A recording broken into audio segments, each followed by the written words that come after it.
Hello अस्सलाम वालेकुम, welcome back to my channel. So क्या हाल चाल है आपके, क्या चल रहा है? हमारे यहाँ पे तो चल रहा है ईस्टर और सब कुछ बंद है। और ईस्टर के फ़ौरन बाद में 2 दिन हमारे पेपर्स आ रहे हैं ऑनलाइन कंटिन्यूसली। सो इसलिए हमने ना सब शॉपिंग करके रख ली कि ये ना कुछ खाने को ना मेरे खाना तो ज़रूरी है ना, फिर आप समझ सकते हैं। और लास्ट वीडियो मैंने बनाई थी कि क्या क्या चीज़ें आपको पैक करनी चाहिए। सो काफ़ी लोगों ने अच्छा पसंद किया कि अच्छे टाइम पर बनाई कि हमने आना था। तो मैंने कहा अब आपने सामान तो पैक कर लिया, अब आपको आने के लिए चाहिए होगी एक फ़्लाइट की ज़रूरत। है उसके बारे में मैं आपको हल्का सा बता दूंगा, बट उससे पहले गुलाब जामुन ये सो ये 3 पैकेट्स आए थे, 2 हम खा चुके हैं, दिखा चुके हैं ऑलरेडी। लेकिन ये ना हमारे दोस्त के बाद मोहम्मद वो लेके आया पाकिस्तान से, और वो एयरपोर्ट से ही लेके आया। उसने सोचा था फ्रेश मिल जाएंगे, पर फ्रेश मिले नहीं ना, वो रिस्की होता है। सो लेकिन क्या होता है ना कि अगर बाहर से लेकर आ रहे हैं, मतलब एयरपोर्ट के बाहर से लेकर आ रहे हैं, तो वो आपके लगेज में ऐड हो जाता है सामान में। सो वो आपको ऑब्वियसली ज़्यादा महंगा पड़ता है, लेकिन एयरपोर्ट से फिर आपको वो फ्रेश चीज़ नहीं मिलती। सो अगर आपको शौकीन है मिठाई खाने के, तो मैं रिकमेंड करूँगा आप बाहर से ही लेकर आएँ, क्योंकि इसमें एक तो प्रिजर्वेटिव्स होते हैं, और इतना शीरा था ना इसमें, आधा किलो का ये कैन था, और इसमें एक्सपेंसिव भी होता है और आधा ज़्यादा शीरा होता है। हमने निचोड़ के खाए हैं सीरियसली, लेकिन खाते हैं ना बहुत अरसे बाद खाए, 6 महीने के बाद खाए हैं, तो बहुत मज़ा आया, दिल गार्डन हो गया। Thank you so much Mohammad. और लेकिन आपको कहीं ना कहीं तो बैलेंस करना पड़ेगा ना, या शौकीन है तो फिर शौक सही तरह से पूरा करें कि बाहर से ही लेकर आएँ। सो मैं आपको बताऊंगा कैसे आप चीप फ्लाइट जो है बुक करवा सकते हैं। अभी एक नई एयरलाइन जो कराची आना शुरू हुई है, पहले भी दिन यूरोप चलती थी पेगासस, लेकिन अब जो है वो कराची आना भी शुरू हुई है। कराची आना इसलिए मैं कह रहा हूँ क्योंकि वो अनफॉर्चुनेटली ना इस्लामाबाद नहीं जाती, तो मुझे बहुत जेलस हमें हो रहा है कि यार क्यों इस्लामाबाद क्यों नहीं जाती, कराची सिर्फ जाती है, लेकिन वो बहुत ही चीप पड़ती है। उसका अभी जो मोहम्मद ने जिसकी बात कर रहा था कि वो उसी फ्लाइट से आया गया है, तो उसका जो रिटर्न टिकट पड़ा है ना वो 300 यूरोज़ में पड़ा है। सोचें जरा 300। वैसे जो आम फ्लाइट कतर एयरवेज एमिरेट्स की अगर मैं बात करूँ तो 600 यूरोज़ है। और अभी हम रिसेंटली आए भी थे जब 6 मंथ्स हो गए, तो वो उसी में हम 600 यूरोज़ में आए थे, और वो 300 यूरोज़ में आए। आधा फ़र्क है, मतलब इतना फ़ायदा है आपका। लेकिन उससे कुछ फ़ायदे भी हैं, कुछ नुकसान भी हैं। हर चीज़ के कहते हैं ना फ़ायदों के साथ नुकसान भी आते हैं, वो मैं आपको ऐसा जब बात करूँगा तो आपको समझ आती है कि मैं क्या बात कर रहा हूँ। लेकिन इस्लामाबाद के लोग भी आ सकते हैं कि जिसने जो पहले जिससे कराची में रिलेटिव्स रहते हैं, जब पहले कराची गया है, वैसे इतना तो फ़र्क है नहीं ना, आप कराची जाकर भी आ सकते हैं। पैसे बचाने तो आप कुछ भी कर सकते हैं, पैसे बचाने के तो हम कुछ भी कर सकते हैं ना। हमने खुद सोचा है मैंने और उस्ताद ने कि हमने जब अब जाना है ना पाकिस्तान, तो हमने पेगासस पे ही जाना है। खैर है, कुछ देख लेंगे, कराची भी घूम लेंगे, इसी मैंने एक दिन जाते हुए नहीं तो आते हुए कराची घूम लेंगे। मतलब होता है ना वहाँ पे इतनी अच्छी शॉपिंग कराची में बंदा कर सकता है, तो और कोई रिश्तेदार, हर किसी का रिश्तेदार तो कोई ना कोई कराची में होता ही है ना। तो मैं आपको आखिर में ये भी बता दूंगा कि कैसे आपने फ्लाइट की बुकिंग करवानी, वो भी मैं आपको दिखा दूंगा ताकि आपको कोई कंफ्यूजन हो। आम फ्लाइट्स का भी बता दूंगा जो नॉर्मल मतलब कतर एयरवेज वगैरह, कैसे आप चीप बुक कर सकते हैं, क्योंकि एजेंट से बुक करवाने का कोई फ़ायदा नहीं, वो अपना कमीशन रखते हैं। तो आप खुद भी बुक करवा लेना, तो कोई इशू नहीं है। हम जितनी दफ़ा भी आए गए हैं ना, हमने खुद ही बुक करवाई है फ्लाइट, तो कोई इशू नहीं हुआ। और पेगासस का अगर मैं बात करूँ कि इतना एक और फ़ायदा भी है कि आप एक दिन पहले भी कैंसिल करवाएंगे या आगे सीट करवा लेंगे या फ्री करवा लेंगे कि मैंने कभी भी वापस आना है, तो कोई चार्जेस नहीं, बिल्कुल फ्री होता है ये सब कुछ। मोहम्मद ने भी ऐसे ही किया था कि वो बिल्कुल ना वो किया था उसने, कोई नहीं, उसने आगे करवाई थी, काफ़ी आगे करवाई, 2-3 दफ़ा आगे करवाई, पर उसको कोई चार्जेस नहीं लगे। सो कोरोना, काफ़ी लोग पूछते हैं कि कोरोना की क्या रिक्वायरमेंट्स है। तो हाँ, जब आपने पाकिस्तान जाना है तो आपने यहाँ से कोरोना का टेस्ट करवा के जाना है। अब मालदीव में तो इंटरनेशनल एयरपोर्ट नहीं है, तो आपने बर्लिन वगैरह जहाँ से भी आप जा रहे हैं, जिस सिटी में आप आ रहे हैं, तो वहाँ से आप जाएंगे, वहाँ से आप कोरोना टेस्ट करवा के आप वहीं से अपनी फ्लाइट पकड़ सकते हैं। 48 आवर्स एंड 2 आवर्स ये ना होती रहती है। 48 आवर्स तक मैक्सिमम सबकी है कि मतलब 2 दिन से पहले आपकी रिपोर्ट उसमें होनी चाहिए। 2 दिन पहले आप टेस्ट करवा लें और 1 दिन बाद आपकी रिपोर्ट आ जाएगी।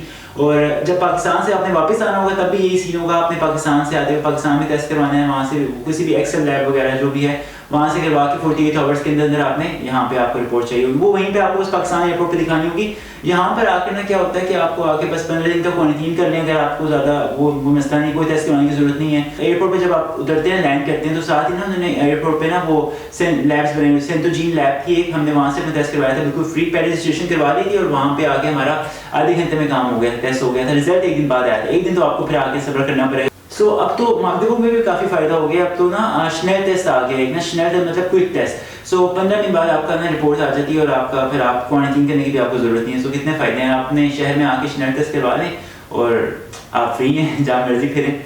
अच्छा जी, अब मैं अगर आपको बताऊं कि फ़्लाइट का ना, पेगासस आपने ले ली, सस्ती फ़्लाइट है, वाकई में आता था, बहुत ज़्यादा फ़र्क है।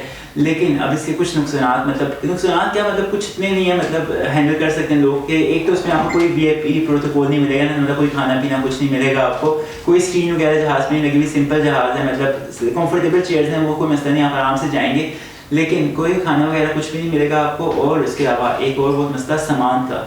अब जो फर्स्ट टाइम बंदा आ रहा है उसके लिए थोड़ा सा डिफिकल्ट होगा कि 20 kg का लगेज होता है, एक बड़ा बैग 20 kg का, और उसके अलावा 8 kg का आपका हैंड कैरी या हैंड बैग जो भी है वो। अब जो पहली दफ़ा आ रहा है मुझे लगता है उसके लिए थोड़ा मुश्किल होगा, क्योंकि उसका दिल होता है ना कि मैं ये भी ले जाऊँ वो भी ले जाऊँ, किस तरह ये नहीं समझ में आता ऑब्वियसली। लेकिन जो लोग बाद में आ जा रहे हैं ट्रैवलिंग के लिए, उनके लिए तो बेस्ट है ना, वो तो आंख बंद करके ही चले जाएं। लेकिन पहले दफ़ा वाले लोग भी जा सकते हैं, कोई इतना मसला 20 किलो में काफ़ी चीज़ें यार आ जाती हैं, बाकी चीज़ें आप यहाँ पे भी आके ले सकते हैं। सही डिपेंड करता है आप पैकिंग कैसी कर रहे हैं, क्या चीज़ें रख रहे हैं क्या नहीं रख रहे, वो बाप पे है। क्योंकि आपने पैसे बचाने हैं तो आप ये कर रहे हैं कि 20 kg और 8 kg, not a bad deal, I think it's a good deal. और खाने पीने का मैं अगर आपको बताऊँ, आप स्नैक्स वगैरह रख सकते हैं, आप रास्ते में खाने के लिए कोई मसला नहीं, आप ट्रेन में अपना स्नैक्स खा सकते हैं। मतलब इतनी कोई चीज़ ऐसी है कि ना हो कि बिरयानी वगैरह की खुशबू फैल जाए ना जहाज़ में, कुछ लोगों को होता है प्रॉब्लम होती है, सो वो अच्छा नहीं है। लेकिन कोई स्नैक्स वगैरह लेने, और इसका जो स्टे है वो तुर्की में होता है और सिर्फ 3 घंटे का स्टे था, मतलब स्टे भी कोई ज़्यादा नहीं है। 3 घंटे में क्या है, नॉर्मल फ्लाइट्स का भी इतना ही होता है, तो 3 घंटे में आप वही जो है आप अगर आपको ज़्यादा भूख लगी हुई आप एयरपोर्ट से कुछ लेके, तुर्की एयरपोर्ट से लेके कुछ खा लें, मतलब मैकडोनल्ड्स वगैरह होता है वहाँ पे, सो 5 यूरोज़ में आपका पेट भर जाएगा। सो फिर भी कितनी अच्छी डील है, 300 + 5 कुछ भी नहीं बनता, 600 कहाँ और 300 कहाँ, बहुत फ़ायदे में आप लोग। सो पेगासस एयरलाइन खुली है, अल्लाह करे हम लोग दुआ करें कि इस्लामाबाद जाना भी शुरू कर दें तो हमारा भी कुछ फ़ायदा हो और हम भी इस पर जा सकें।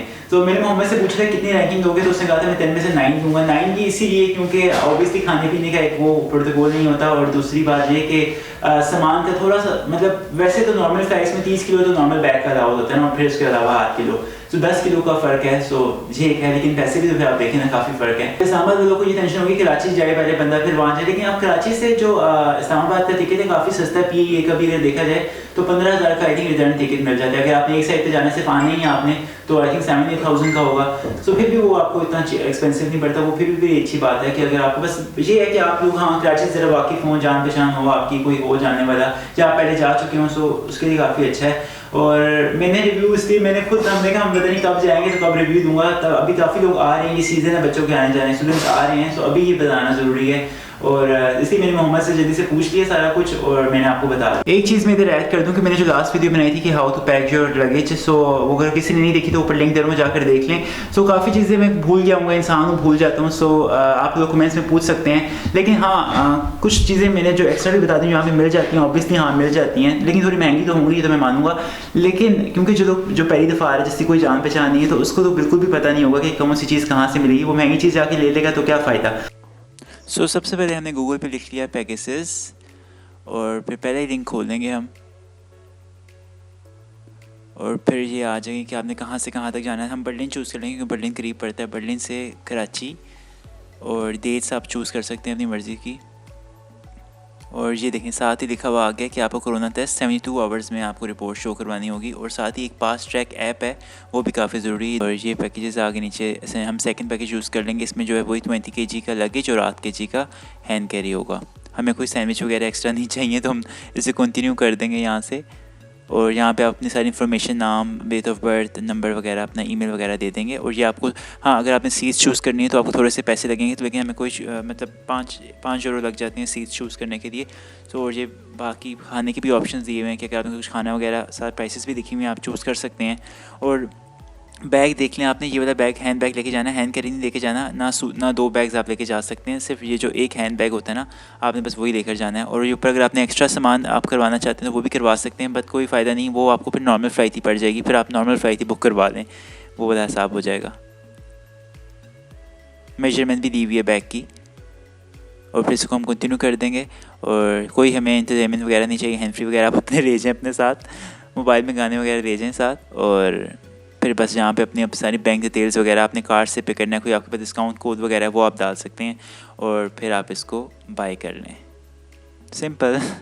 सो ये तो था पेगासस फ्लाइट को बुक करने का तरीका। अगर आपने अब जो इसमें इंटरेस्टेड नहीं है, सो वो नॉर्मल फ्लाइट्स किस तरह चीपली बुक कर सकते हैं कतर एयरवेज वगैरह की, सो वो भी आप तरीका देख लें एजेंट्स के थ्रू, क्योंकि बहुत वो कमीशन खाते हैं और सीट्स भी आपकी मर्ज़ी की नहीं होती और पैसे भी ज़्यादा लग जाते हैं। सो आप अपनी मर्ज़ी से सीट बुक करें और इन्जॉय करें। सो उसका प्रोसीजर भी देख लें।